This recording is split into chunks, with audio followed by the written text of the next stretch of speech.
Bonjour et bienvenue sur la chaîne YouTube Monsieur Geek et Monsieur Ciné, et aujourd'hui nous sommes là pour parler des sorties cinéma de février 2017. Et par avance, si vous entendez des bruits, des grognements, des trucs bizarres, c'est mon chien Nox qui s'amuse à côté dans son tapis. Et on commence avec 50 nuances plus claires, qui sort le 7 février. Un film de James Foley avec Dakota Johnson, Jamie Dornan, Eric Johnson. Alors c'est un genre érotique drame, nationalité américaine. Alors que dire là-dessus, je peux vous dire tout de suite que j'irai pas le voir, même si c'est soi-disant érotique, machin, truc, ça m'intéresse mais absolument pas du tout. J'avais été voir 50 nuances le premier. Je sais même plus le titre, vous voyez, ça m'a tellement marqué. Je suis resté en gros 10 minutes dans la salle, mais j'ai trouvé une tonne d'erreurs au niveau du montage. Mais c'était affolant, quoi. Et les dialogues, mais j'ai jamais vu des dialogues aussi pourris, quoi. Peut-être dans les films des années 60, des films série Z à la rigueur, mais là c'est catastrophique, quoi. Moi, la scène où j'étais tombé, lui était en train de bien chauffer la gonzesse et on le voyait torse nu. À un moment, il avait son pantalon. On changeait de plan, il avait plus son pantalon. On revenait, il avait plus. Mais j'ai dit, putain, comment ils font des erreurs pareilles, quoi. C'est pas possible, quoi. Mais il y avait des erreurs à tous les plans, quoi. Donc c'était vraiment une catastrophe, ce truc. Et les dialogues, je vous dis, c'est se tirer une balle, quoi. Tellement c'est nul. Donc voilà mon avis sur ce film que je n'irai pas voir. Donc si vous voulez commenter ce que je viens de dire, parce que vous adorez, vous aimez, faites-vous plaisir, hein, les commentaires sont là pour ça, et on en reparlera sûrement dans les écrits si je réponds à vos commentaires. Toujours le 7 février, le 15h17 pour Paris. Film de Clint Eastwood avec Spencer Stone, Alec Skartatos et Anthony Sadler. C'est un drame thriller, film américain bien entendu puisque c'est Clint Eastwood, et en fait ça relate la tentative d'attentat qu'il y a eu à Paris dans le métro. Donc que dire sur ce film? Eh bien j'ai super envie d'aller le voir. Pour moi Clint Eastwood c'est un monstre du cinéma, donc là il n'y a pas de souci. Moi j'adore quasi tout ce qu'il a fait et tout ce qu'il va faire, je pense. D'ailleurs, je me demande même quand est-ce qu'il va prendre sa retraite, le petit gars, parce que il doit être pas tout jeune maintenant, hein, il a quand même un petit peu d'âge. Mais je suis super content chaque fois qu'il fait un film, c'est vraiment une tuerie ces films, quoi. Il y a pas, je sais pas, il doit avoir un secret, il va être temps qu'il le donne aux autres pour que les autres réalisateurs nous fassent d'aussi bons films que lui, parce que franchement c'est vraiment pour moi il est dans le haut du panier, quoi. Je me demande si c'est pas même le numéro 1 pour moi. Je vois pas qui d'autre pourrait être aussi bon dans ses scénarios, dans ce qu'il fait, etc. Dans sa façon de filmer également, c'est vraiment topissime, quoi. Donc voilà, ce film, je vous conseille d'aller voir la bande-annonce. Et il n'y a pas photo, faut aller le voir celui-ci, hein. Faites-vous plaisir, allez voir un bon film, un bon Clint Eastwood. Même si on l'a pas vu, on sait déjà que ça va être bon, quoi. Comme ça de mémoire, je me rappelle pas avoir vu un film réalisé par Clint Eastwood qui soit une daube, quoi. Jusqu'ici, c'est pas arrivé, je crois. Stranger, sorti au cinéma le 7 février, de David Gordon Green, avec Jake Gyllenhaal, je sais pas si c'est comme ça qu'on dit, hein, comme dame, Tatiana Maslany et Miranda Richardson. C'est un drame biopic, un film américain. C'est l'histoire de Jeff Borman qui, le 15 avril 2013, est venu encourager Erin, qui court le marathon, c'est sa petite amie. Et en fait, il est placé près de la ligne d'arrivée et il y a une bombe qui explose. Et lui, dans cet attentat, va perdre ses deux jambes et on va voir un peu le courage de cette personne et la lutte qu'il va mener pour aller jusqu'à la guérison physique et psychologique. Et à mon avis, vu que c'est un biopic, c'est tiré d'une histoire vraie, c'est bien ce que je pensais déjà. Et à mon avis, ce film-là, c'est pour ça que je l'ai sélectionné, ça doit être vraiment très très bon. À mon avis, une belle tranche de vie qu'il faut voir au ciné, je pense. Le Labyrinthe, le remède mortel, qui sort également le 7 février de Wes Ball, avec Dylan O'Brien, Kyan Soderini-Lolio, voilà, un truc dans le genre, Thomas Bordy Sancter, putain, et non, bonjour l'angoisse. C'est un film science-fiction-aventure, c'est un film américain, et Labyrinthe, bah, si je dis pas de bêtises, c'est le 3e volet. Que dire là-dessus? Moi j'en ai vu, j'ai vu un petit bout du premier, j'ai vu également un petit bout du deuxième, puisque je vais pas voir tous les films en entier, mais j'essaie quand même de voir un petit bout pour me faire une idée des films. Et je vais dire qu'à l'époque où je les ai vus, ceux-là, ça me tentait mais vraiment pas du tout. C'est un peu comme Hunger Games, voilà, j'ai retrouvé le titre. Hunger Games, à l'époque, ça me tentait, mais vraiment pas du tout ce film. Et finalement, je me suis mis à le regarder et c'est pas si mauvais que ça. J'ai pris du plaisir à le regarder en voyant le 3. Le 3, j'ai trouvé vraiment très sympa. Et je me suis dit, bah tiens, puisque j'ai bien aimé le 3, on va se faire les autres. Et finalement, c'est vraiment pas si mauvais que ça. Donc je pense que celui-ci, je vais finir par me faire les 3 volumes et puis on va voir ce que ça donne. Mais de toute façon, à mon avis, celui-ci, il faut pas passer à côté si vous aimez le genre. Hein. Il y a quand même pas mal de monde à aller voir ce film au ciné en général. Donc faites-vous plaisir à aller voir ce film. Et on passe à la semaine du 14 février avec Black Panther de Ryan Coogler, avec des noms qui sont quasi imprononçables pour moi, donc les acteurs, bah, vous regarderez où vous voulez, mais c'est pas moi qui vais les prononcer. C'est un genre action fantastique, c'est un film américain, et j'ai vu la bande-annonce. Alors le film me tente moyennement, pourtant moi je suis un fan des Marvel, et celui-ci, la bande-annonce me laisse perplexe, je sais pas trop à quoi m'attendre. L'univers a l'air un peu bizarroïde, mais de toute façon je vais quand même aller le voir, il n'y a pas de photo. En fait, les événements se déroulent après ce qui s'est passé dans Captain America. Que dire sur ce film? J'ai mon chien qui fait le con, Enox, t'arrêtes. Que dire sur ce film? Bah, je sais pas. Va falloir qu'on se fasse une idée et qu'on aille en salle. Bah, regardez la bande-annonce. La bande-annonce est quand même assez rythmée, très intéressante. Elle peut donner envie d'aller voir le film à certains, bien qu'elle soit quand même un peu bizarroïde. Mais par contre, les photos que je vous mets là actuellement, que vous êtes en train de regarder, eh bien, ne reflètent absolument pas la bande-annonce, quoi. Là, ça a l'air vraiment mou du genou, etc. Alors que la bande-annonce est très dynamique. Les photos qu'ils ont choisies pour mettre sur les différents sites, je comprends pas. Elles sont vraiment super banales. Il n'y a pas tout ce qu'on voit en action dans la bande-annonce, donc là je comprends pas trop. Bon, c'est un film Walt Disney Company France. On sait qu'ils sont toujours un peu qui est distribué par Walt Disney France Company.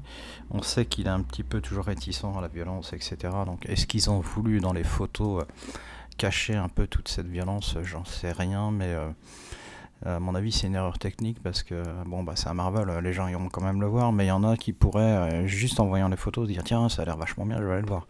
Tandis que là, les photos, moi, elles me donnent mais vraiment absolument pas envie d'aller voir ce film. Le retour du héros de Laurent Tirard avec Jean Dujardin, Mélanie Laurent, Noémie Merlan. C'est un genre historique comédie, c'est un film français. Et que vous dire sur ce film? Moi, j'ai même pas vu la bande-annonce, rien que les photos, mais ça me donne mais absolument pas envie d'aller le voir. Moi, tout ce qui est film d'époque, etc., ça me fait chier, mais à un point que vous pouvez pas imaginer. Mais là, c'est pareil, il n'y a pas photo, les gens vont aller le voir, c'est Dujardin, Mélanie Laurent. Moi, je pense que j'irai le voir quand même, rien que pour Mélanie Laurent. Personnellement, Dujardin, dans ses films, j'aime pas. J'aimais bien dans Chouchou et Loulou, ou Loulou et Chouchou, je sais jamais comment on dit. Mais les films qu'il fait, ouais, c'est 117, etc. Moi, ça me gave, mais à un point, vous pouvez pas imaginer. Et déjà, rien que la tête qu'il a sur l'affiche, pour moi, c'est pas possible. Donc, je sais pas, faudra se faire sa petite idée. Donc, on ira voir le film. Belle et Sébastien 3, le dernier chapitre. Ça sort au cinéma le 14 février. Le film dure 1h37. C'est un famille aventure en classification. Alors, c'est un film de Clovis Cornillac avec Félix Bossuet, Clovis Cornillac et Tchéky Cario. En gros, le pitch, 2 ans se sont passés. Sébastien est à l'aube de l'adolescence et Belle est devenue maman de 3 adorables chiots, puis il va se passer des aventures, etc. Alors ça, c'est le film pour moi que je supporte pas non plus. C'est trop bébête, c'est désuet, c'est bienveillant, c'est larmoyant, c'est ce qu'on veut. Moi, je supporte pas. Et personnellement, en plus, tous les films où il y a des animaux, je peux pas. Je passe mon temps à avoir peur qu'il se passe un truc avec le chien, le machin, le truc. Donc je peux pas regarder. J'ai vraiment énormément de mal à regarder des films où des animaux peuvent être maltraités ou mourir, etc. J'y arrive pas. Pour parler par contre de ce film, j'avais regardé un des précédents. Alors est-ce que c'est le premier et le deuxième? J'en sais même pas. J'avais regardé un petit peu comme d'habitude et vraiment non, je peux pas. C'est le genre de choses qui m'énerve. En général, je sais pas comment ils se démerdent pour trouver, mais je trouve toujours que les enfants qui jouent le rôle, par exemple celui de Sébastien, je les trouve toujours avec, je sais pas, ils ont l'air un peu bébêtes, etc. Moi, j'ai un peu de mal avec les enfants acteurs, à part certains qui sont vraiment très très bons, comme Macaulay Culkin pouvait l'être à l'époque. Mais j'ai du mal, là, je sais pas. Je pense que c'est une spécificité française. Quand il y a des enfants, ils sont toujours un petit peu dans un rôle niais, dans un rôle, voilà, dans un rôle un peu crétin, on va dire. Je sais pas, marquez ce que vous en pensez dans les commentaires, mais moi, c'est cette impression que j'ai systématiquement. Donc celui-là, je pense que comme d'hab, j'irai voir un petit bout si on le projette, et puis, mais je le verrai pas en entier, quoi. C'est pas possible. Mais ça reste quand même par excellence le film qu'on va passer pour la famille, quoi.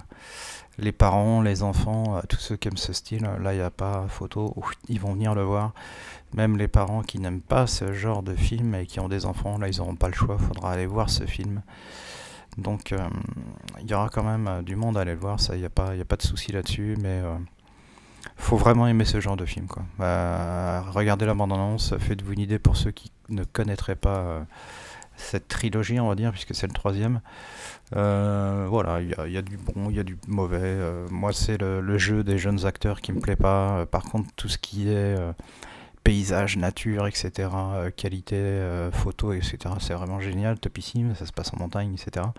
Mais l'histoire en elle-même, moi, ça, j'arrive pas à rentrer dans le genre de film. Les aventures de Spirou et de Fantasio. Le film sortira le 21 février. C'est un film de Alexandre Coffre avec Thomas Oliveres, Alex Lutz et Ramzi Bedia.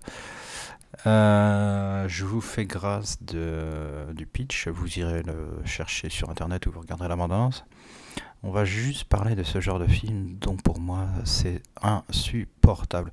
Voilà ce que je disais déjà avec Belle et Sébastien et avec 51 degrés par exemple, mais ça ce sont des films que je ne supporte pas. En général, tout ce qui est adaptation de livres, de BD, etc., à part un Astérix, et pas tous les autres, il y en a vraiment qu'un qui est bon, je supporte pas. Là, c'est vraiment le film, mais niaisou à souhait, bébête, en veux-tu, en voilà. L'histoire en général, c'est vraiment pas topissime, voire même super nul. Donc je ne sais pas. Comme d'habitude, j'irai voir un petit bout pour me faire une idée. Peut-être que je me trompe royalement. Mais là, c'est pareil. J'y crois pas du tout. Et j'en parle quand même parce que ça va être un incontournable. D'ailleurs, c'est le seul dont je vais parler cette semaine du 21 février. Ça va être un incontournable. Les parents avec les gamins, etc. vont y aller. Tous ceux qui aiment la BD, que ce soit adultes ou enfants, vont aller voir le film. Et donc, je pense qu'il devrait quand même marcher un peu. Mais de là à dire si c'est un bon film, personnellement, j'y crois absolument pas. Peut-être que comme pas mal de fois je me trompe royalement, on verra. N'hésitez pas dans les commentaires à dire ce que vous en pensez, mais moi personnellement j'en pense pas que du bon. Et je suis même assez cool dans mes propos, on va dire, parce que c'est vraiment le genre de film que je ne supporte pas. Donc on verra, on en reparlera dans les commentaires si vous le souhaitez. Quand il sera sorti, on verra ce que ça donne et puis on pourra en rediscuter dans les commentaires. Et on arrive au dernier film de ma sélection qui sort le 28 février. C'est la ch'tite famille de Danny Boone avec Danny Boone, Laurence Arnay, Valérie Bonneton et bien d'autres. Euh, alors là, c'est Danny Boone qui parle super bien, parle normalement sans accent ch'ti, etc. Et il se fait renverser par une voiture et tout d'un coup, il se remet à parler ch'ti, mais à fond les ballons, comme dans Bienvenue chez les ch'tis par exemple. Et de là va découler toute l'histoire du film. Alors, que penser de ce film? La bande-annonce n'est pas si mauvaise que ça, bien qu'elle soit pas marrante d'un bout à l'autre. Mais je pense que Danny Boone, les ch'tis, donc on va sur un énorme succès à mon avis. Ou alors les gens en ont déjà marre, ils vont pas aller le voir, mais à mon avis c'est pas possible. Ça va encore être un carton, je pencherai pour un petit 4 millions, voire plus d'entrées. Et je suis content de revoir quelques acteurs comme Pierre Richard par exemple dans ce film.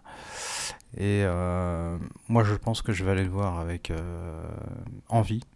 Mais je pense que ça va être assez sympa, puisque dans l'ensemble, Danny Boone c'est quand même pas mal dans ce qu'il fait au cinéma, à part un ou deux. Mais c'est pas mauvais. Alors par contre, ce film va être projeté dans pas mal de salles de ciné, nous on va l'avoir en avant-première le 4 février, donc en Bretagne il tourne, le 4 février, il fait la même journée, je crois qu'il fait 4 salles, donc ce qui est pas mal. Et à mon avis, partout en France, comme ça, il doit y avoir des avant-premières à droite à gauche. Donc, si vous voulez voir Danny Boone en chair et en os, n'hésitez pas à vous renseigner par chez vous. Mais à mon avis, j'allais dire, il y a des bandes annonces. Il y a des avant-premières un peu partout dans la France. Donc, Saint-Malo, Dinard, Dinan et je sais plus où. C'est le 4 février, donc là déjà vous avez Saint-Malo, Dinan, Dinard et je sais plus quel autre, il y en a un autre je crois. Donc déjà le 4 février vous savez qu'il y a une avant-première où vous pouvez voir Danny Boone, mais faut se presser quand même parce que nous on a déjà commencé à vendre les places de ciné. Je sais pas où on en est parce que moi je suis en vacances là, mais à mon avis les préventes doivent partir assez vite. Donc un petit film, c'est marrant, je dis toujours petit, film que j'ai envie de voir et que je vais regarder avec plaisir je pense, et on en reparlera dans les commentaires, mais à mon avis celui-ci il faut pas le louper. Si vous avez adoré les ch'tis, je sais plus qu'est-ce qu'il y a eu, il y a deux trois films avec lui que moi j'ai pas aimé, donc on les zappe tout de suite, mais si ceux qui ont aimé les ch'tis, il n'y a pas photo, faut aller voir ce film. Et bien voilà, c'était ma sélection de films à sortir au cinéma en février 2018. Donc parmi tous ces films, faites-vous plaisir, vous allez trouver forcément quelque chose, un genre que vous aimez, avec des acteurs que vous adorez, etc. Juste un autre petit mot pour vous dire que là, en février, c'est toujours le cas, mais en février, là, je trouve qu'il y a énormément de films qui ressortent au cinéma, de vieux films, de très bons films. Si vous avez la chance d'habiter dans une grande ville et que votre cinéma préféré ou celui d'à côté sort ce genre de film, allez, faites-vous plaisir, allez voir de bons vieux films sur un super grand écran dans une salle de cinéma. Vous allez voir qu'il y a de quoi faire, il y a vraiment de très très bons films, de très vieux films, diront certains. Mais vous avez de quoi vous faire plaisir dans ces vieux films. Je suis en train d'en chercher un pour vous donner un exemple. Par exemple, vous avez Les Enfants du Paradis de Marcel Carmé qui ressort. Qu'est-ce que vous avez? Le Jour se lève de Marcel Carmé, encore avec Jean Gabin. Qu'est-ce que vous avez d'autres? Les Disparus de Saint-Agile de Christian Jacques. Vous avez La Remorque qui ressort également avec Jean Gabin. Il y a plein de films comme ça que moi personnellement j'ai même pas vu en DVD ou autre et qui là ressortent, mais c'est affolant. Il y a plein de bons films à ressortir comme ça, et par exemple vous avez L'Insoumis avec Alain Delon, vous avez plein de bons films, donc faites-vous plaisir, allez au ciné, et là vous avez de quoi faire en ce mois de février. Je vous dis au revoir et à bientôt.